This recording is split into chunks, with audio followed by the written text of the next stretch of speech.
Antes de seguir diretamente ao assunto, como sempre faço, eu quero deixar bem claro que a ideia aqui não é fazer críticas depreciativas àqueles que fazem parte da cena competitiva nacional. Por isso, não há nenhuma citação nominal aqui, mas sim reflexões sobre comportamentos e cenários hipotéticos que partem da nossa realidade aqui, no Brasil.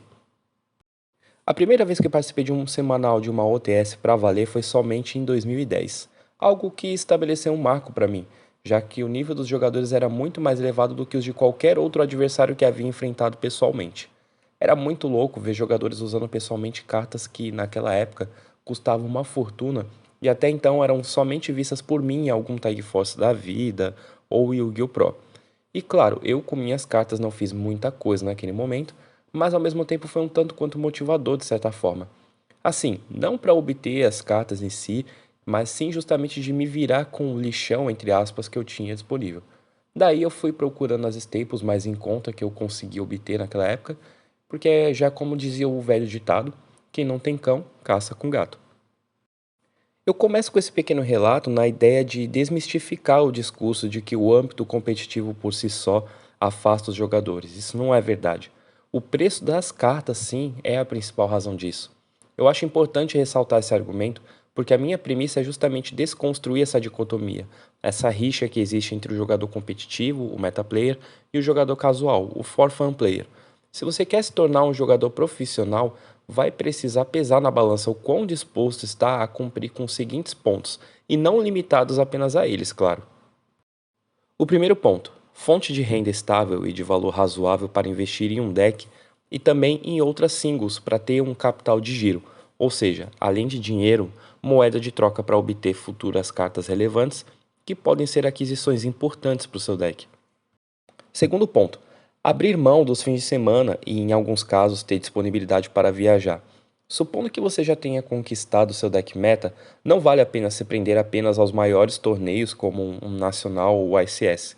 Isso porque você precisa também de retornos a curto prazo, algo que pode ser ofertado especialmente pelos semanais, que costumam dar prêmios a partir de um percentual de todo o crédito obtido com o número total de participantes.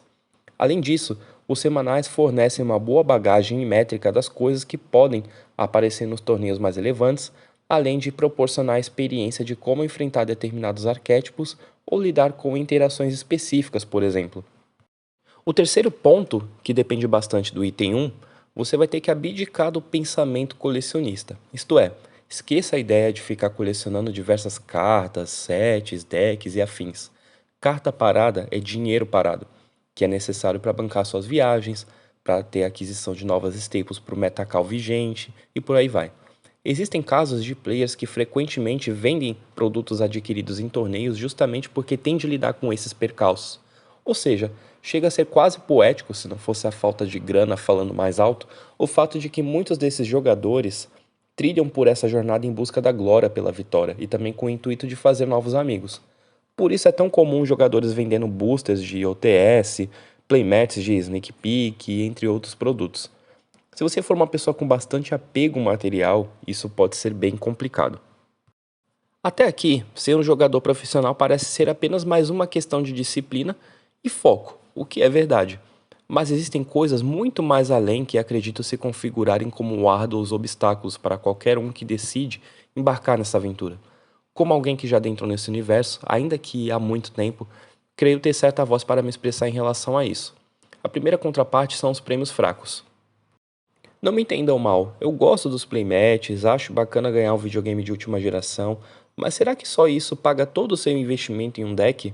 Todo o sacrifício de elaborar o melhor side deck possível, ter árduas partidas de longas rodadas na busca pelo melhor desempenho possível? Se você de fato quer fazer seu deck se pagar, vai precisar ser quase a reencarnação do Yami-Yugi aqui na Terra.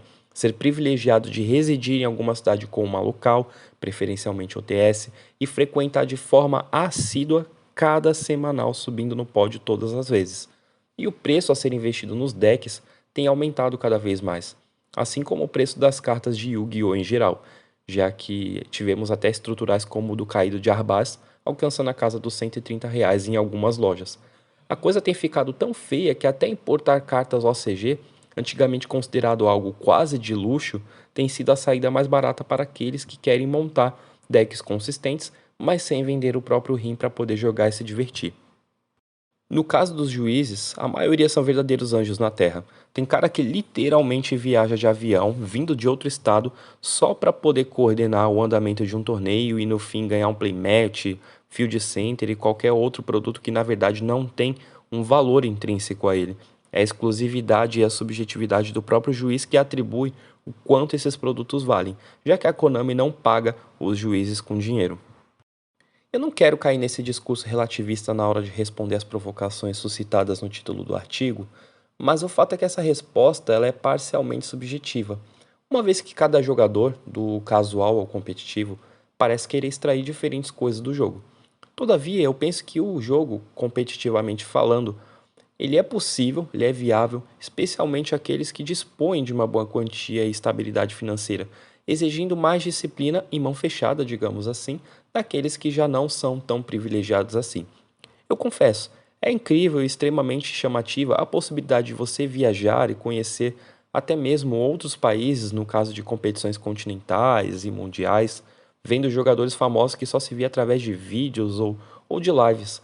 Se vale ou não a pena, depende não somente do que o jogador está buscando, mas principalmente do desempenho que ele vai ter ao longo do formato vigente.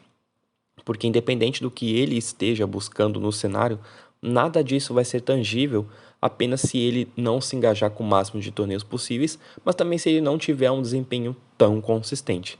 E aí nessa hipótese vai ter sido um baita trabalho e dedicação sem um retorno à altura, com dor de cabeça e certo prejuízo no bolso.